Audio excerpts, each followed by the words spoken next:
This is Kaylee ASMR, and welcome back or welcome to my channel.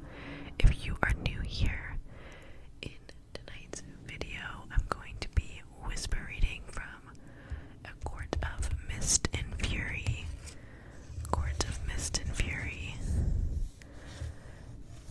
This is the second book in the A Court of Thorns and Roses series by Sarah J. Maas. If you haven't heard of these books and you like romance books, then I think you live under a rock because these are very popular. But they're kind of hard to ignore if you are into the romance book world, so I'm sure you've heard of it. But if you don't really follow romance or are just not familiar, this is a fantasy romance series, and the world is a world in which there are mortals and fairies, and I don't know, I don't want to give spoilers, but also this is the second book, so there's definitely spoilers in me reading it, so yeah.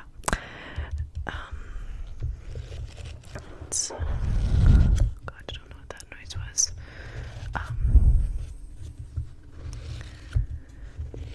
It's definitely a really good series so far.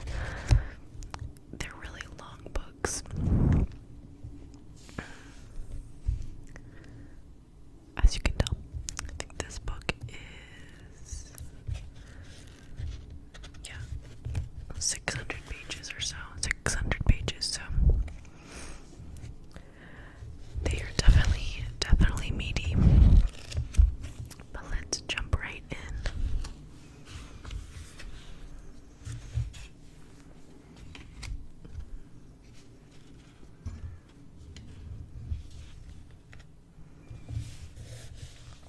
I agreed to sit at the long wooden table in a curtained-off alcove only because he had a point.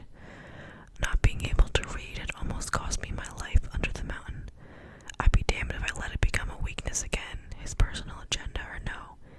And as for shielding, I'd be a damned fool not to take up the offer to learn from him. The thought of anyone, especially Reese, sifting through the mess in my mind, taking information about the spring court, about the people I loved, I'd never allow it, not willingly. But it didn't make it any easier to endure Ryzen's presence at the wooden table, or the stack of books piled atop it. I know my alphabet, I said sharply as he laid a piece of paper in front of me. I'm not that stupid. I twisted my fingers in my lap, then pinned my restless hands under my thighs. I didn't say you were stupid, he said. I'm just trying to determine where we should begin.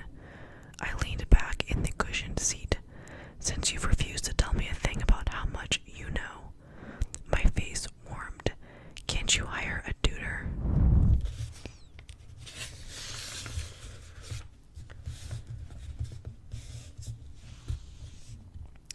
He lifted a brow. Is it that hard for you to even try in front of me? You're a high lord, don't you have better things to do? Of course, but none as enjoyable as seeing you squirm. You're a real bastard, you know that. Race huffed a laugh. I've been called worse. In fact, I think you've called me worse. He tapped the paper in front of him. Read that. A blur of letters. My throat tightened. I can't. Try. The sentence had been written in elegant, concise print. His writing, no doubt. I tried to open my mouth, but my spine locked up. What exactly is your stake in all this? You said you'd tell me if I worked with you. I didn't specify when I'd tell you. I peeled back from him as my lip curled. He shrugged. Maybe I resent the idea of you letting those sycophants and warmongering fools in the spring court make you feel inadequate. Maybe I indeed enjoy seeing you squirm. Or maybe, I get it. Reese snorted. Try to read it, Vera. Prick.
Sweat slid down my temple. You should be afraid. You should be afraid of this, and you should be thinking, the God's damn cauldron that in the past 3 months no one with my sort of gifts has run into you. Now shove me out. I couldn't. Those claws were everywhere, digging into every thought, every piece of self. He pushed a little harder. Shove me out. I didn't know where to begin. I blindly pushed and slammed myself into him, into those claws that were everywhere, as if I were a top loosed in a circle of mirrors. His laughter, low and soft, filled my mind, my ears.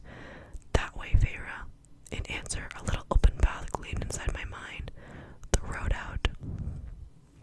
It'd take me forever to unhook each claw and shove the mess of his presence out that narrow opening, if I could wash it away. A wave of self, a wave of me to sweep all of him out. I didn't let him see the plan take form as I rallied myself into a cresting wave and struck. The claws loosened reluctantly, as if letting me win this round. He merely said, "Good." My bones, my breath and blood, they were mine again. I slumped into my seat. "Not yet," he said. "Shield, block me out so I can't get back in." I already wanted to go somewhere quiet and sleep for a while. Claws at that outer layer of my mind, stroking. I imagined a wall of adamant snapping down, black as night, and a foot thick. The claws retracted a breath before the wall sliced them in two. Rhys was grinning. Very nice. Blunt, but nice. I couldn't help myself. I grabbed the piece of paper and shredded it in two, then four. "You're a pig." "Almost definitely. But look at you. You read that whole sentence, kicked me out of your mind, and shielded. Excellent work." "Don't condescend to me." "I'm not. You're reading at a level far higher than I anticipated." That burning returned to my cheeks, but mostly illiterate. At this point, it's about practice, spelling, and more practice. You could be reading novels by Ninsar, and if you keep adding to those shields, you might very well keep me out entirely by then too. Ninsar, it'd be the first Tamlin in his court would celebrate in nearly 50 years. Amarantha had banned it on a whim, along with a few other small but beloved Fae holidays that she had deemed unnecessary. But Ninsar was months from now. Is it even possible to truly keep you out? Not likely, but who knows how deep that power goes. Keep practicing and we'll see what happens. And will I still be bound by this bargain at Ninsar too? Silence. I pushed. After what happened. I couldn't mention specifics on what had occurred under the mountain, what he'd done for me during that fight with Amarantha, what he'd done after. I think we can agree that I owe you nothing and you owe me nothing. His gaze was unflinching. I blazed on. Isn't it enough that we're all free? I splayed my tattooed hand on the table. By the end, I thought you were different, thought that it was all a mask. But taking me away, keeping me here, I shook my head, unable to find the words vicious enough, clever enough to convince him to end this bargain. His eyes darkened. "I'm not your enemy, Feyre." "Tamlin says you are." I curled the fingers of my tattooed hand into a fist. "Everyone else says you are. And what do you think?" He leaned back in his chair again, but his face was grave. "You're doing a damn good job of making me agree with them." "Liar," he purred. "Did you even tell your friends about what I did to you under the mountain?" So that comment at breakfast had got under his skin. "I don't want to talk about anything related to that, with you or them. No, because it's so much easier to pretend it never happened and let them coddle you." "I don't let them coddle me. They had you wrapped up like a present yesterday, like you were his reward. So, a flicker of rage, then it was gone. "I'm ready to be taken home," I merely said. "Where you'll be cloistered for the rest of your life, especially once you start punching out heirs. I can't wait to see what Ianthe does when she gets her hands on them. You don't seem to have a particularly high opinion of her." Something cold and predatory crept into his eyes. "No, I can't say that I do." He pointed to a blank piece of paper. "Start copying the alphabet until your letters are perfect, and every time you get through a round, lower and raise your shield until that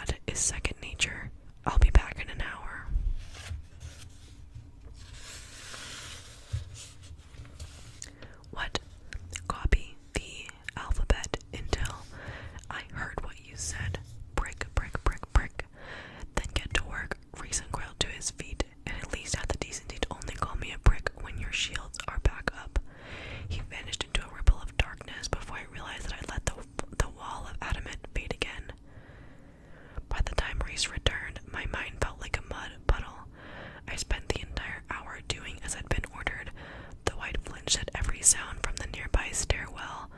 Quiet steps of servants, the flapping of sheets being changed, someone humming a beautiful and winding melody, and beyond that, the chatter of birds that dwelled in the unnatural warmth of the mountain or in the many potted citrus trees. No sign of my impending torment, no sentries even to monitor me. I might as well have had the entire place to myself. Which was good, as my attempts to lower and raise that mental shield often resulted in my face being twisted or strained or pinched. "Not bad," Reese said, peering over my shoulder. He'd appeared moments before, a healthy distance away, and if I hadn't known better, I might have thought it was because he didn't want to startle me. As if he'd known about the time Tamlin had crept up behind me, and panic had hit me so hard I knocked him on his ass with a punch to his stomach. I blocked it out. The shock on Tam's face, how easy it had been to take him off his feet, the humiliation of having my stupid terror so out in the open. Reese scanned the pages I'd scribbled on, sorting through them, tracking my progress. Then a scrape of claws inside my mind that only sliced against black, glittering.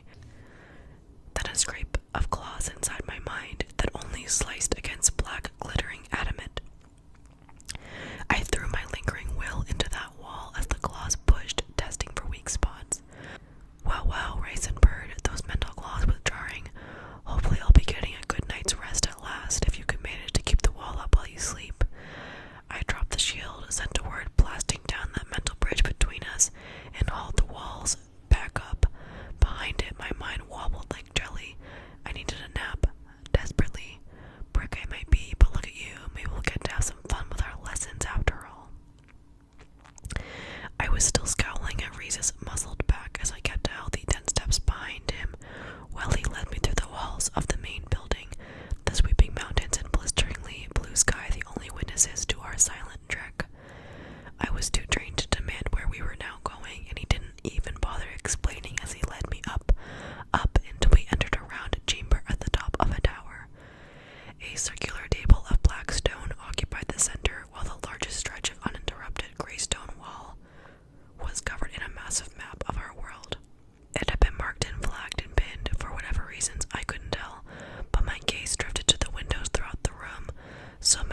is all that stands between the king of Hybern and the continent. He wants to reclaim the human lands there. Perhaps he sees the fairy lands too. If anyone is to intercept his conquering fleet before it reaches the continent, it would be us. I slid into one of the chairs, my knees wobbling so badly I could hardly keep upright.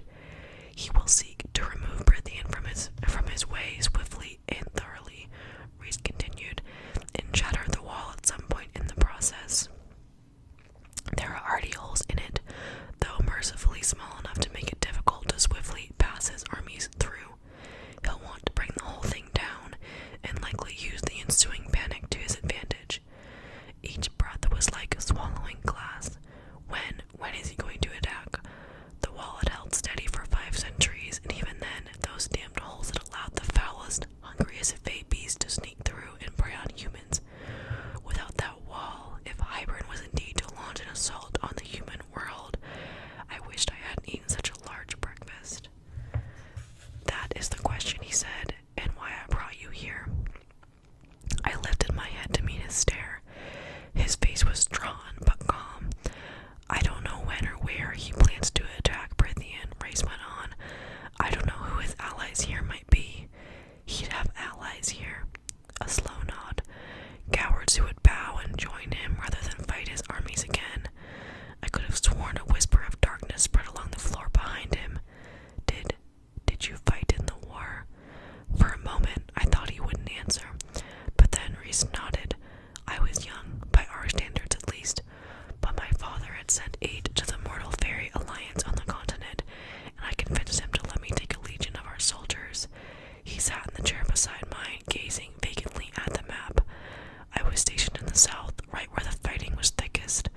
The slaughter was. He chewed on the inside of his cheek.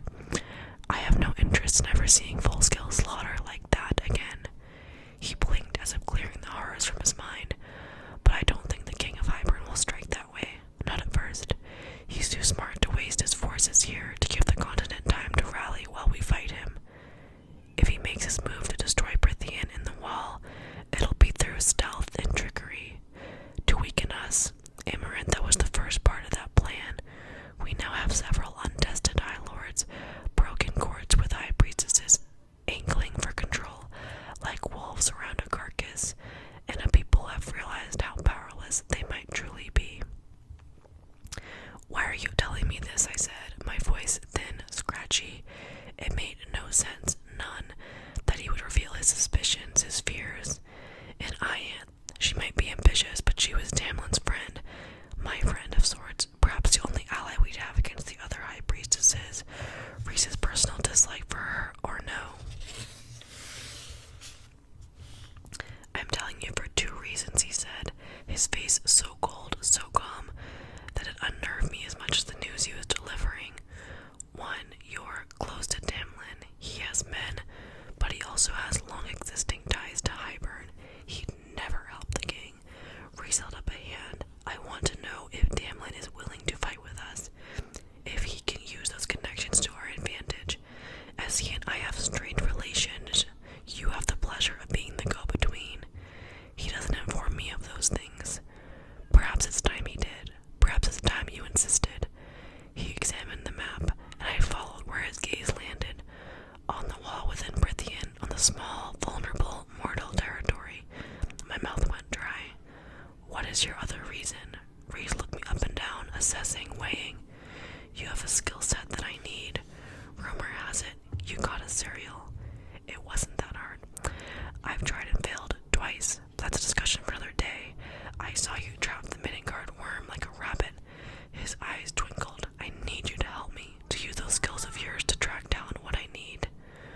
shaking